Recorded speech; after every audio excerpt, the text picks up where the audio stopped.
Okay, in this lesson, we're going to be applying some of what we learned in the previous lessons with some word problems. We're going to do some bearings, word problems, bearings and directions. It says when the direction of a vector, which we've been given it in degrees, starting at our standard form, but we can also give it as a bearing. Bearings are frequently given in application problems. Now let's come over here and read our note. When a degree measure is given with no additional directions, it is assumed to be a true bearing. And here's what we mean by quadrant bearings and true bearings. A quadrant bearing is the acute angle between a vector and the north-south line. And what we mean by a north-south line is your y-axis.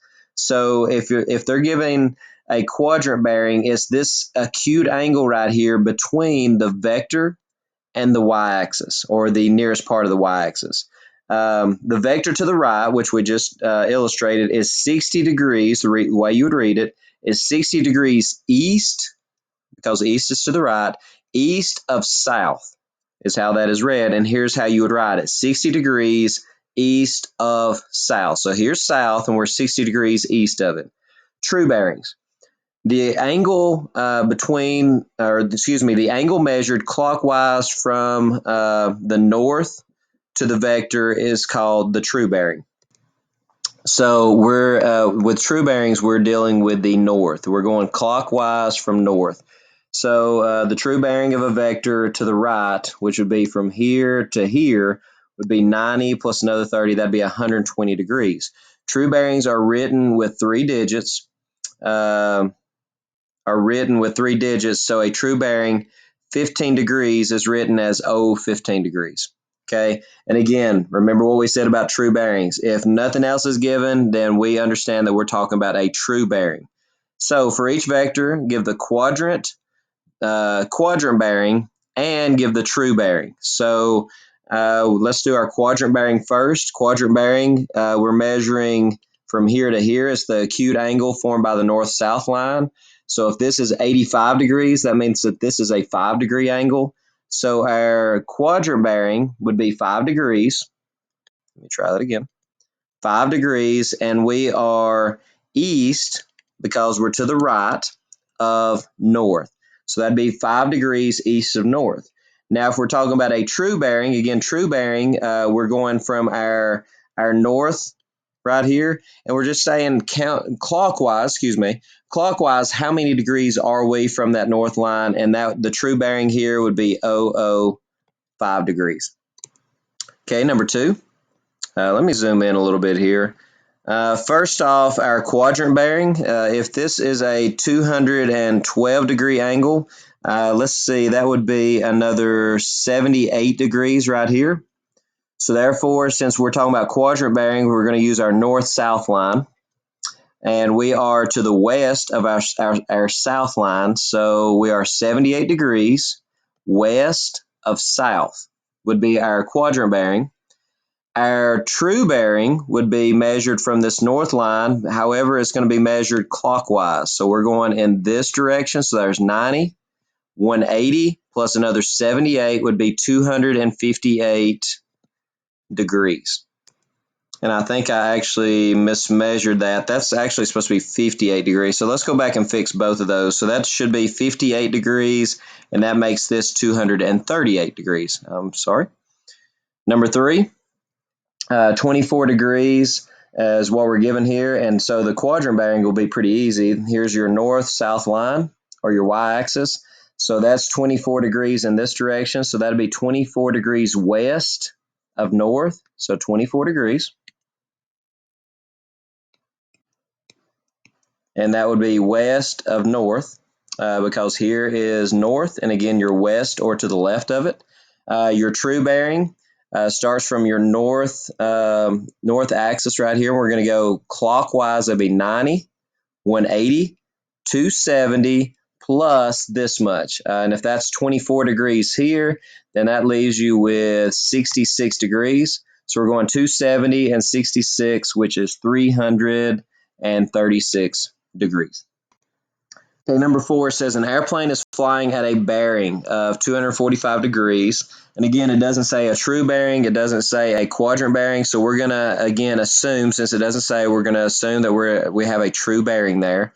So a true bearing of 245 degrees at 550 miles per hour. Give the velocity of the airplane as a vector in component form. So let's sketch this out. So if we're at a bearing of 245, here's our north line. We're going to measure from there. So there's 90, 180, 270 would be here. So 245 is going to be about right here. It says that at 550 miles per hour, that's the magnitude. So therefore, this is a 550 is the magnitude. Let's see, our angle again was 245, and it's 245 to here. So our reference angle right here is what's going to be important to us, is going to be a 25-degree reference angle. Now, what we need is it says give the velocity of the airplane as a vector in component form. And we can actually use what we just learned last chapter. Let's talk about the unit vector first, and that would be the cosine of 245. Well, actually, it would be, we got to be careful here because we're measuring it a little bit different. Our 245 was from here to here. So let's write this in an angle like what we're used to seeing. The way that we measure angles, if we're not talking about bearings, is from here, the x-axis, around to here. So that'd be 90, 180 plus this other 25, which would be 205. So we have cosine 205, comma, sine 205. Now that would be our unit vector. However, we're going to take and multiply it by our magnitude, which was 550, to change it into the vector that we want. Let's distribute that out. So that's 550 times cosine 205, 550 times sine of 205, and here's what you get. Negative 498.47, comma, negative 232.44. Number 5, a man pushes a lawnmower with a force of 25 pounds uphill at an angle of 40 degrees. Give the force exerted on the lawnmower as a vector in component form. So we're not talking about bearings or anything here, so let's just sketch us out a drawing. So we're going uphill at an angle of 40 degrees, so that's our reference angle. There's the force. Our magnitude of the force is 25 pounds, and we simply want that in component form. We want our x and we want our y in this component. And again, the way that we can do that is we can do our magnitude times the cosine of 40 and the sine of 40, or we can just do 25 cosine 40 and 25 sine 40, and that's going to give us 19.15 and 16.07. And again, if you don't remember all of that, all we did there was we solved a simple triangle here. To get our x value, we could have done, okay, x is cosine is adjacent over hypotenuse. The cosine of 40 is the x over 25, and solved it. And you're going to get 25 cosine 40, and same thing for y. Number 6, a cruise ship is sailing 20 knots in a direction of 12 degrees west of north. So let's sketch that out. 12 degrees west of north. Okay, here's north. And if we are 12 degrees west of that, here would be our 12 degrees right here. Now, how you're used to measuring that would be 90 plus an additional 12. This angle is actually going to be a 102-degree angle from the way that we're used to measuring. And that would be along the positive x-axis. That's a 102-degree angle. Give the velocity of the ship as a linear combination of vectors I and j. So it's sailing at 20 knots, so that's the magnitude. So if we're wanting our component form, that's going to be the magnitude times the cosine of theta, which we said was 102, the way that we measure in standard form, and 20 times the sine of 102. Now we wanted to write that in unit vector form, so with i's and j's. So you can multiply this out and write it again as a component form, but written, well, let's go ahead and take that step. Here's what you're going to get. You get negative 4.16 comma 19.56 as a vector, but in linear combination form, we're going to write that as negative 4.16i plus 19.56j. And again, where the I is the unit vector 1, 0, and J is the unit vector 0, 1. Okay, number 7, we're going to start doing some resultant force applications. If two or more forces are acting on the same object, then the resultant force is the sum. It's simply adding the two vectors together. So number 7, you have two tugboats that are pushing a barge. Tugboat A is traveling in the directions of 80 degrees east of south. Tugboat B is traveling in the direction 65 degrees east of north. And both boats are pushing with a force of 400 pounds. Find the magnitude and direction as a quadrant bearing. Now, quadrant bearings, remember, is going to be from the north, or excuse me, it's going to be the east of north or south of east, east of south, or it's those type bearings, these type bearings of the resultant force of the barge. So first off, let's draw. So here's what we've got. We've got two tugboats pushing a barge, and here's what we're going to do. We're going to let our barge be here at the origin. Tugboat A is traveling in the direction of 60 degrees, or excuse me, 80 degrees east of south. So here's south. So 80 degrees east of that would be over here somewhere. So it's pushing in this direction to where this is 80 degrees. Obviously, that would be 10 degrees. That's tugboat A. Tugboat B is traveling in a direction of 65 degrees east of north. So here's north. So 65 degrees east would be somewhere right in here. Tugboat B. And again, that is 65 degrees, which means that this is 25 degrees. So we need to get all of our numbers there right. There we go. Both are pushing with a force of 400 pounds. So we have 400 pounds of force here, and we have 400 pounds of force here. Now, the first thing that we're going to do is let's write both of these in component form.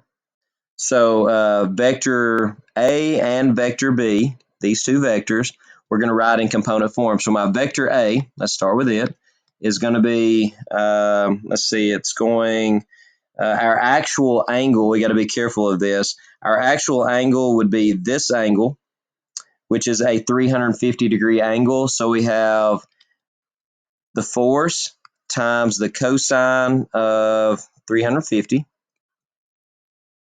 comma, the force or the magnitude times the sine of 350. Now that's going to be, again, my vector A. Okay, my vector B is going to be, again, my force is 400, and my angle from the x-axis is a 25 degree angle, so that'd be 400 times the cosine of 25, comma, 400 times the sine of 25. So my two vectors, let's go ahead and write them in decimal form, would be A, vector A is 393.92, comma, negative 69.46. Our vector B, again, which was 400 cosine 25, 400 sine of 25, would be 362.52, comma, 169.04. So at any time that you have two different forces acting on an object and you want to know what's actually pulling the object and in what direction, all you have to do is find the resultant force. And again, a resultant force problem means you're just going to simply add these two forces together. So your resultant force, which I'm going to call it vector V, your resultant vector would be the sum of these two vectors, add your x's, add your y's, and you get 756.44, comma, 99.58. So that's going to be somewhere, if we were to draw that, it's going to be somewhere right in the middle is going to be a resultant. Remember what we said about resultant vectors, that if you were to draw this one to the tip or to draw this one to this tip, it's the diagonal of the parallelogram that connects the two. So now what we want, though, we don't want the vector. We want, let's see, find the magnitude and direction. So we've done this a lot. So now let's take that, find the magnitude. And again, just to find the magnitude, all you have to do is to find the Pythagorean theorem, the distance, the length of it, excuse me. So you're going to do the square root of a squared plus b squared. Once you do that, you're going to get a magnitude of 762.97, and I believe that is measured in pounds. And to find the angle which we're traveling, let's see, we're going to do the tangent of theta is equal to b over a, just like we've been doing with the previous lessons. B is 99.58 over a is 756.44. Once you find the inverse tangent of that, you get an angle of 7.50 degrees. Now we got to be careful though, because they want your answer as a quadrant bearing. So let's sketch this out. So my resultant force is going to be about 7.50 degrees, somewhere right in here. However, a quadrant bearing measures east of north. So if this is a 7.5, then our other angle, let's take that away from 90, and that gives you an 82.50, 82.50, and that's going to be east of north.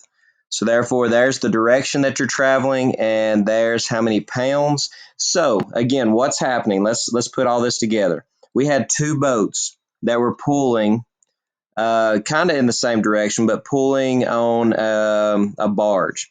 So what is happening here? When these two boats pull on a barge, then our barge will travel in this direction, and it will be pulled with a force of 762.97 pounds. So what did that mean? If you'll look, each of these tugboats was pulling with 400 pounds of force. If you add 400, 400, you get 800. But because they weren't pulling in the exact same direction, you're going to lose some of that force. You're not going to be pulling with a true 800 pounds of force. You're actually going to lose about 37 pounds of force as you're pulling in not opposite directions, but in slanted directions, slanted from each other.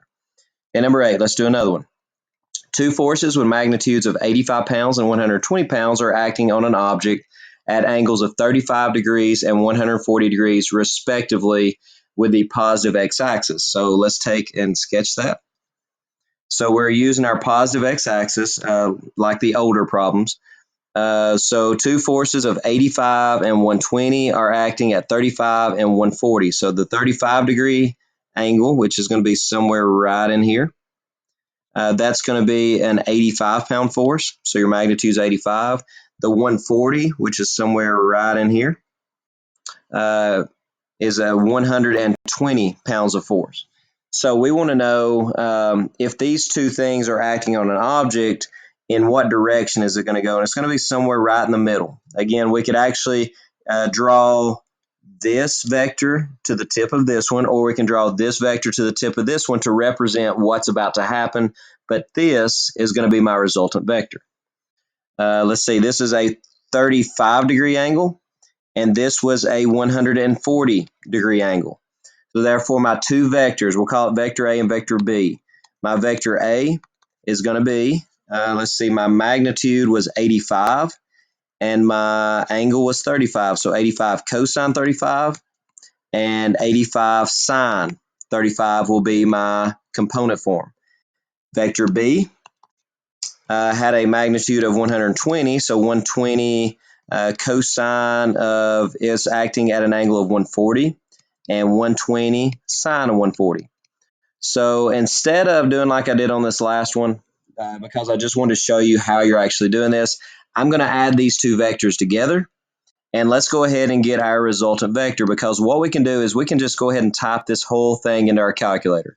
85 cosine 35 plus 120 cosine 140, and you get negative 22.3. And the same thing here, 85 sine 35 plus 120 sine 140, and you get 125.89. Okay, there's my resultant vector. So actually, this drawing is not to scale, because notice something. This is a second quadrant angle, not a first quadrant like I have drawn. My resultant vector, and the reason for that is I have more force being pulled in this direction. I'm going to actually end up in the second quadrant instead of the first quadrant. So let's go ahead and find the magnitude and direction. To find the magnitude of V, and again, we've done several of these, we're simply doing Pythagorean theorem here. The square root of a squared plus b squared, and you get 127.85 pounds. That's how much force that you're pulling with. And then my angle or my direction, I know that the tangent is equal to B over A, so 125.89 over 22.3. And that's going to give me a reference angle of 79.95. But again, you have to be careful because that is your reference angle. If you look back where the vector is located, this vector is located in the second quadrant. So your vector is actually here. So this would be the 79.95 degree angle. However, you want the true angle. So we're going to take that away from 180. And you're going to get that the angle, the directional direction, we'll put it like this. The direction is going to be 100.05 degrees. Okay, number 9. Zoom in. Two cranes are lifting a statue in this problem. Crane A is pulling with a force of 600 pounds at an angle of 35 degrees to the left of the statue. Crane B is pulling with 750 pounds of force at an angle of 50 degrees to the right of the statue. Find the magnitude and direction with respect to the horizontal. So you got to be careful there of the resultant force. So here's your picture. Put your statue at the origin. It's just easier to work that way. And you've got two different forces. One crane, crane A, is pulling with 600 pounds of force, 35 degrees to the left of the statue. So it's pulling this direction, 35 degrees to the left of the statue with a force of 600 pounds. And again, that's crane A. Crane B is pulling with more force at an angle 50 degrees. So 50 degrees is going to be somewhere right in here with more force. And again, force is the length of your vector. So that's going to be 750 pounds of force at an angle of 50 degrees to the right of the statue. And again, here's the statue. So that means that this is 40 degrees. That's going to be important to us in just a second. And again, that's crane B. So our two forces in component form, crane A is 600 pounds of force at an angle of, now be careful because you're talking about this angle. That'd be 90 and 35, which is a 125 degree angle. So here's your component form, 600 cosine 125 and 600 sine 125. Crane B, actually those were 7, yeah, that's right. Crane B is 750 pounds of force, and its angle is right here, which is 40 degrees. So 750 cosine 40 and 750 times the sine of 40. And that's going to be our component form. Our resultant vector, let's add those two together, and I'm going to call the resultant vector vector V. And here's what you get.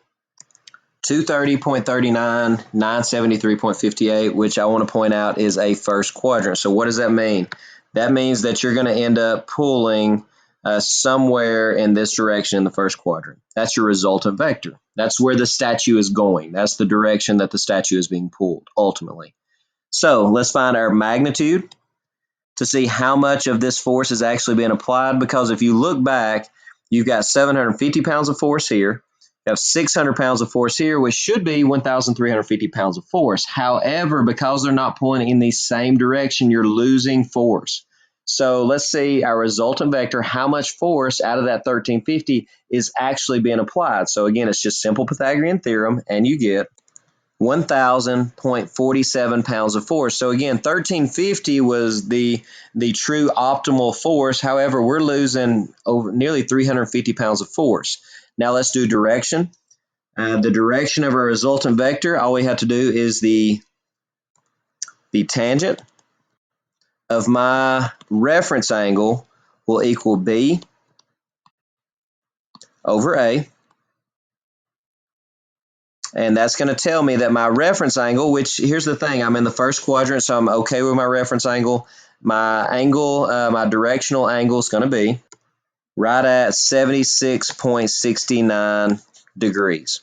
And that is in relation, just like it asked us, to the horizontal or the positive x-axis, so we're good there. Okay, starting with number 10, we're going to do some resultant velocity applications. Now, these work the exact same way as force problems, so we're not going to change anything here, working them the same way. Number 10, an airplane is traveling at a speed of 500 miles per hour at a bearing of 325. Now, notice it says bearing. So since it says bearing, then we're talking about a true bearing there. So we're going to start from north. So 325 degrees, and we're going clockwise. So we're going 90, 180, 270, and then 325 would be another 55 degrees. So somewhere right in here. So this was 325 degrees from the north. So that's going to make it let's do the math there, subtract that from 360. That makes this a 35-degree angle. Now, the speed of that plane was 500 miles per hour. So let me do a different color here and put 500 miles per hour for this plane. And then once the airplane reaches a certain point, it encounters a wind velocity of 60 miles per hour in the direction of 75 degrees west of north. So it's got a wind blowing on it. So let's do it in a different color. So 75 degrees is going to be somewhere down in here. So if that is 75 degrees west north, that means that this is 75 degrees. So that means that if that's 35 right there, that would be another 40 degrees west, and that's going to be a 60 mile per hour wind. So what we're doing here is we're going to add those two speeds together. You got the wind going, then you got you got the plane going, then you got the wind blowing it kind of in that direction. So you could actually take this vector and you could attach it to the tip of here to kind of show you where that plane's going to end up.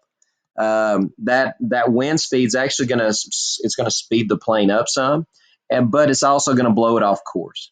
Okay, so let's see. Find the resultant speed and direction as a true bearing. So first off, we don't want to work with this 35 and 40. We want to measure it from the positive x-axis. That's the most important thing. So let's talk about the airplane. We'll call it velocity 1. Okay, our first vector we're going to call V1. The speed of the actual airplane is going to be the speed, which was 500, times the cosine of theta, and our theta is going to be for the plane, it's going to be 90 plus the 35, which is 125, and the y component will be 500 sine of 125. V2, vector 2, or velocity 2, we're going to call, that's going to be our wind's velocity. Our wind's velocity was 60 miles per hour.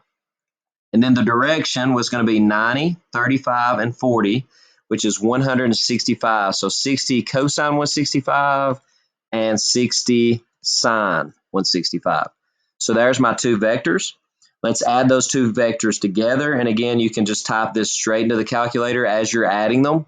And you get this as your resultant vector. We're just going to call it R for resultant. And that's going to be negative 344.74, comma 425.11.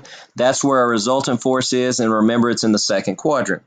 So let's find the magnitude, which is going to tell us how fast our plane is actually flying.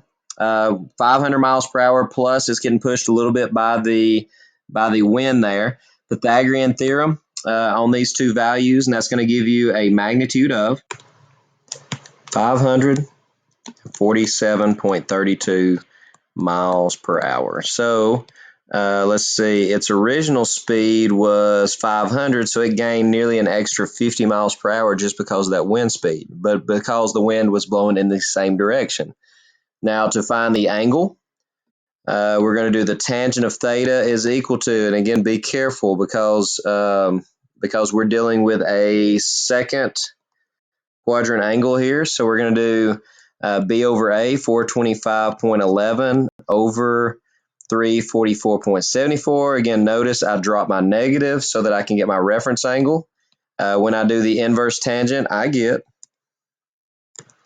50.96 degrees. But again, that's in reference, well, that's that's going to be our reference angle. So let me erase everything else here and just show you that our reference angle would be located, erase that, this angle. That'd be 50.96 degrees. However, let's see how they want our angle given, a true bearing. So we're going to start from north and go 90, 180, 270. So we got to add 270 to that. So we get 320.96 will be our direction, 320.96 degrees. Okay, the next one. A baseball player runs forward at a speed of 15 feet per second, throws a baseball at a velocity of 80 feet per second at an angle of 20 degrees with the horizontal. What is the resultant speed and direction of the throw? So he's running. That's going to be one vector. And then he's throwing the baseball. That's going to be our second vector. And this one's going to look a little bit funny because it just says he's running. It doesn't give us a direction, but we know if we're talking about running upright, then we're going to run. Let's let this be our positive direction that we're running in. So we're running here straight at a speed of 15 feet per second. And then we're going to launch a baseball at an angle of 20 degrees with a horizontal. So the baseball is being thrown in this direction, where this is a 20-degree angle. And let's see, the speed of the baseball is 80 feet per second. So obviously these are not drawn to scale. This one should be much, much longer than the other vector, but I'm just drawing it like that just to show you kind of what's going on. So our resultant vector, we've got the speed of the throw, plus we're going to tack on the speed of him running, and then we're going to have a resultant vector somewhere right around in here. Okay, and I can erase those two vectors. So that's something like what we've got. So let's start out with our player, and we'll call it vector P for player. So vector P is going to be, and now this one's fairly easy because we're just simply looking for this component form. And if it's a quadrantal angle, then it's easy to get the component form. It's 15, 0, because there's no y component. Everything's going in the horizontal direction. So your component form would be 15, 0. And then we'll call it vector B for the ball is going to be, okay, our angle is 20 degrees. Our force or our speed is 80. So we have 80 times the cosine of 20 and 80 times the sine of 20. Let's add those two vectors together, and we'll call it, again, vector R for our resultant vector. So you're going to do 15 plus 80 times cosine 20, and you get 90.18. And then you're going to do 0 plus 80 times sine of 20, and you get 27.36. So that's your resultant vector. Now let's turn that resultant vector back into a magnitude and direction to see where the baseball is going and how fast is it traveling. So first off, again, we're going to do Pythagorean theorem to find the magnitude of vector R. And again, that magnitude is going to tell us how fast that baseball is traveling. The square root of a squared plus b squared gives you 94.24, and that was in feet per second. So him running at 15 feet per second increased the speed of that baseball by 14.24 extra feet per second. And then finally, the direction that we're going to be traveling. So he's launching it at 20, but he's traveling in this direction. So therefore, the angle or the direction, we're going to do the tangent of the angle is going to be opposite over adjacent, or B over A, which is 27.36 over 90.18. And that's going to give you an angle of 16.88 degrees. So he lost some of his loft because of him running while he was throwing it. Okay, the next one. Number 12, a boat heads directly across a river with a velocity of 28 miles per hour. The river is flowing at a rate of 12 miles per hour. So there's your two vectors. Find the magnitude and direction with respect to the shore of the boat's resultant velocity. So let's draw a picture of what's happening. So here's where the boat is located. It says the boat heads directly across the river. So we need to establish a direction. I'm going to say that this direction is across the river. Okay, and that is a quadrantal angle. It heads across the river with a velocity of 28 miles per hour. So that's going to be the magnitude. The river is flowing at 12 miles per hour. So if this is across the river is obviously going to be flowing in either a south or north direction with respect to you going across the river. And again, you could work it either way and you're going to get the same answer. So if the river is flowing at 12 miles per hour, Then find the magnitude and direction with respect to the shore of the boat's resultant velocity. So both of these are actually going to be quadrantal angles. So you have the boat. The boat's vector is going to be right here. This is the boat, and this is going to be the speed of the river. The boat is going to be the vector 28, 0. The river is going to be the vector 0, -12 to get to this vector. The resultant vector, we don't have to worry about sines and cosines or anything here. We're going to call it the velocity. We'll call it, because I did R for river, so that's going to be 28, -12, which made this a whole lot easier. So we're going to have a resultant vector that's located somewhere right in here. And again, you can find that by putting this vector here or putting this vector here, and it's going to be the diagonal there. So there's your resultant vector. So Pythagorean theorem, the magnitude of your resultant vector, square root of a squared plus b squared, gives you 30.46 miles per hour. So because of the river speeding up the boat, it sped it up a little over 2 miles per hour. But it's at the same time it's speeding up, our boat is drifting in this direction. It's not going to be able to go straight across the river. So now let's find an angle. We know that the tangent of theta is equal to b over a. So let's do 12 over 28. That will give us a reference angle. So our theta is going to be the inverse tan of 12 over 28, which gives us 23.2 degrees. But again, that's our reference angle, which means that's this angle. Now let's see how they want our answer given. It says find the magnitude and direction with respect to the shore. Okay, so if the river is flowing in this direction and this is across the river, then that means that this is the shore. So therefore, the angle with respect to the shore, if this is a 23.2, this angle would be the angle with respect to the shore. So let's do 90, which is the whole angle, minus the 23.2. So that would give us a 66.8 degree angle, which is this angle right here with respect to the shore. Okay, number 13 says a drone is flying at a speed of 40 miles per hour in the direction of 70 degrees west of south. So let's go ahead. That's our first vector. So 70 degrees here is south. 70 degrees west of south would be somewhere over in here, to where this is a 70-degree angle. So obviously this is a 20-degree angle, and it's flying with a speed of 40 miles per hour. I'm going to do that in a different color. There is a wind of 15 miles per hour in the direction of 10 degrees east of south. So 10 degrees east of south would be in this direction, to where this is right here a 10-degree angle. And the wind speed, let's do it also in blue. It's a 15 mile per hour wind. So that's going to be blowing it off course a good bit. Find the resultant magnitude and direction as a quadrant bearing of the drone. So therefore, we have our drone. We'll call it vector D for drone. And we need the actual direction to be in respect to our positive x-axis. So here's our drone flying. So if this is 180 plus you have a 20-degree angle right here, that's a 200-degree angle. So that'd be 40 times the cosine of, 200, and 40 sine of 200. That's your component form. And then you have the wind. The wind is blowing in a direction of, this is 270 plus this is another 10 degrees, so that'd be 280.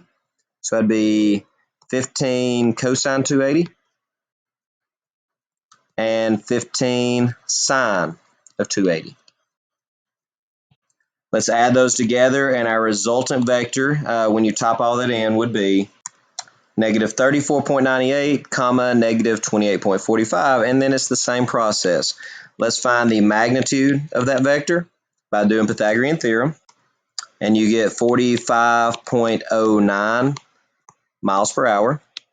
So there is your wind speed, or excuse me, that's your speed of the drone after the wind's being blown onto it. And then you have direction. The tangent of my angle would be B over A, which would be 28.45 over 34.98. And that's going to give you an angle of 39.12 degrees. Let's make sure how they want that answer given, though. We want it as a quadrant bearing angle. So let's draw this picture again. So a quadrant bearing angle, that's going to be our reference angle. Negative, negative, if you look at your vector, that's actually going to be a third quadrant angle. So your vector, your resultant vector is somewhere right here. So 39.12 is going to be this angle because it is your reference angle. So the angle that you're looking for, you're going to have to do 90 minus that, which is going to be 50.88 degrees. So therefore, since this is a 50.88, this is south. So that would be 50.88 degrees west of south because you're to the left of south. Okay, again, let's talk a little bit more about the components. And we've kind of talked about this as we went, so I'm not really sure why we're breaking it down again. But horizontal and vertical components. Again, a vector can be resolved into a horizontal component and a vertical component, as we have seen with every one of these problems. That's the x component and the y component. The horizontal and vertical components are called the rectangle components, the x component and the y component. Because the rectangular components form a right triangle, you can use trig ratios to find their magnitude. So pretty much we're doing more of the same, but we'll go through the problems anyway. Number 14, Danica is pulling a sled with a force of 400 newtons using a string. If the string makes a 35-degree angle with the ground, find the magnitudes of the vertical or horizontal and the vertical components. So you have your xy axis. She's pulling the sled at an angle of 35 degrees with the ground. So there's your actual vector. The strength that she's using is 400 newtons of power. So what you got here, again, this vector can be split into a horizontal component and a vertical component that form a right triangle. And again, you can use some basic, we're going to call this x and y. And you can say that I know that the cosine of 35 equals adjacent over hypotenuse. And I know that the sine of 35 would equal y over hypotenuse. However, once you go to solve this by multiplying by 400, you see that that's the exact same thing you've been doing. The x component is going to be the magnitude times the cosine. The y component is going to be magnitude times the sine of the angle. And those two components, and I'm just going to write them in component form, those two components would be 327.66 and 229.43. Or it might say the magnitude of your x component or your x vector is equal to, and I'm just going to draw an arrow, that, and the magnitude of your y component is equal to that. Ken is running 6 miles per hour in the direction of 70 degrees west of south. Find the magnitude of his horizontal and vertical components. So it gives you a speed and it gives you a direction. 70 degrees west of south would be in this direction to where this is south. So this is 70 degrees west of it. So that makes this a 20-degree angle just in case you need it. The magnitude is 6 miles per hour, so I'm just going to draw that arrow right there. So the length of that is 6. So therefore, again, to find the horizontal and vertical components, we're simply going to do the same thing we've been doing. The magnitude of your x component or your x vector, you could say this vector right here, the x magnitude is going to be the force times the cosine of the angle, and that's a 20-degree angle there. Or actually, you can do it like this. This is 180 and 20. That's going to be a 200-degree angle. My bad. And then your y component is going to have a magnitude of 6 times the sine of 200. And here's what you get for the magnitude of x and magnitude of y. Now, you do have to be careful since we're talking about magnitude. It says find the magnitudes, the length, the distance. Since you're talking about magnitudes, magnitudes will always be positive. So you're going to have a horizontal magnitude of 5.64 and a vertical magnitude of 2.05. So just remember, magnitudes or lengths will always be positive. Now, if you were to write that in component form, the component form would be negative 5.64 and negative 2.05. But again, Magnitudes will be the absolute value of those two values.